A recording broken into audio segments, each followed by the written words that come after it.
Definite article.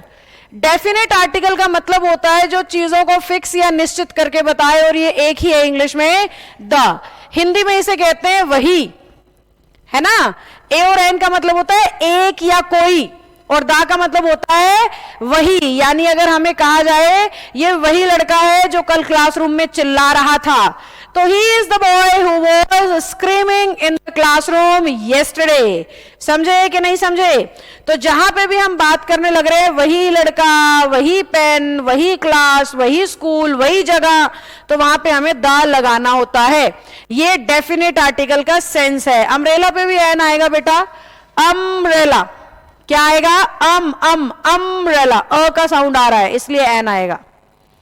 Okay बच्चों, मैंने दे दिया ऑलमोस्ट, जिस शब्द पे मेरा नजर पड़ी मैंने आर्टिकल बता दिया है। उसमें हम खूब सारी प्रैक्टिस करेंगे, वहां पे आपको क्लैरिटीज आ जाएंगे, डोंट वरी। आओ बेटा, तो दा हो गया क्या हमारा? वही के लिए, और ए और एन हो गया कोई या एक के लिए। अब डेफिनेट आर्टिकल कहां कहां लगता है? जब भी आप किसी डायरेक्शन के नाम को यूज करोगे तो दा लगेगा, जैसे कि ईस्ट, वेस्ट, नॉर्थ, साउथ। ठीक है, डायरेक्शन नेम नहीं है तो किसी इंग्लिश न्यूज पेपर के नाम से पहले भी दा लगता है, जैसे द हिंदू या फिर the Tribune, the times of India, कुछ भी। अगर इंग्लिश का न्यूज़पेपर है तो दा लगेगा ही लगेगा। इसके अलावा जहां पे भी आप सुपरलेटिव डिग्री यूज करते हो एडजेक्टिव के सुपरलेटिव यानी तीसरी डिग्री, जो कि ईएसटी से खत्म होती है या मोस्ट से शुरू होती है, वहीं पे पता लग जाता है डिग्री सुपरलेटिव है। तो इस सूरत में भी हमें हमेशा दा लगाना होता है, जैसे कहते हैं द बेस्ट, द वाइजेस्ट। तो हमें सुपरलेटिव डिग्री जहां भी दिख जाए हम उसके पहले दा का यूज पक्का करेंगे। किसी भी रिवर का अगर नाम है, चाहे वो गंगा हो, कावेरी हो, गोदावरी हो, तो आप क्या लगा सकते हो? दा लगा सकते हो। किसी माउंटेन का नाम अगर हमें दे रखा है, जैसे कि द हिमालयास, ठीक है, तो जहां पे भी अगर हम बात करेंगे डेफिनेट आर्टिकल की तो हम दा लगा करके यूज कर सकते हैं। पर एक बात याद रखना, पर्वत के नाम पे दा आता है, पीक के नाम पे दा नहीं आता है। पीक यानी आप दा माउंट एवरेस्ट नहीं बोल सकते हो, समझ गए? पर्वत की चोटियों की बात करोगे तो दा का यूज नहीं होगा। अगर हिमालय पर्वत दिखाओगे तो दा लगाओगे, माउंट एवरेस्ट दिखाओगे तो कोई आर्टिकल नहीं आएगा।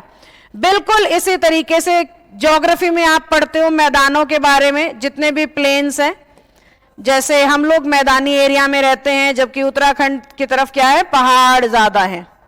जितने भी मैदान हैं, डेजर्ट हैं, खाड़ियां हैं, बेस, गल्फ्स, जैसे द बे ऑफ बंगाल,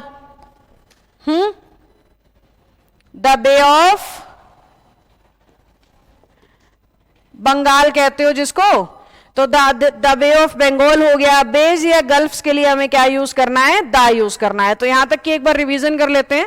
कोई भी डायरेक्शन का नाम है, east, west, north, south, newspaper का नाम है, इंग्लिश न्यूज़पेपर का नाम होना चाहिए, कोई और रीजनल लैंग्वेज नहीं।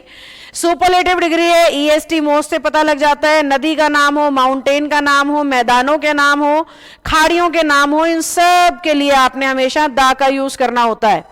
या फिर आप कह सकते हो हॉली बुक्स, समझते हो ना? जैसे कि हम बोले द गीता, तो क्योंकि गीता एक होली बुक है इसलिए उस पर दा लगाया जा रहा है। होली बुक्स के अलावा आप याद रख सकते हो जितने भी यूनिक ऑब्जेक्ट हैं दुनिया में, यूनिक ऑब्जेक्ट यानी अपने आप में एक, जैसे कि कहते हैं द ताजमहल। अब ये दा ताजमहल क्यों है? क्योंकि ताजमहल अपने आप में एक है, यूनिक है, तो उसके पहले क्या लग गया? दा लग गया। जितने भी हिस्टोरिकल मॉन्यूमेंट्स हैं सबके नामों पे दा लगता है।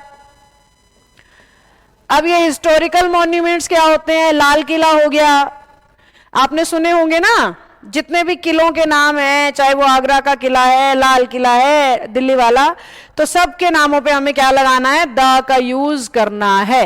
दा अर्थ बोलते हैं ठीक है, मून पे भी दा लगता है यूनिक ऑब्जेक्ट होने की वजह से। तो अर्पण ये आपने कहीं से मिसलीडेड पढ़ लिया है कि प्लेनेट के नामों पे आर्टिकल नहीं लगता। It is not like that. The earth बोलते हैं the earth moves around the sun, तो अर्थ पे दा क्यों लग रहा है? फिर प्लेनेट का नाम है इसलिए दा लग रहा है। ओके, फर्स्ट स्लाइड दिखा दो। ओके रौनक, पक्का? हाँ, दा महाभारता बिल्कुल ठीक है, दा कुरान बिल्कुल ठीक है। जितने भी पवित्र पुस्तकें हैं, बाइबल पे भी दा लगेगा। ठीक है, तो जहां पे भी आप पवित्र पुस्तकों के नामों को यूज करते हो उसे डेफिनेट आर्टिकल चाहिए होता है।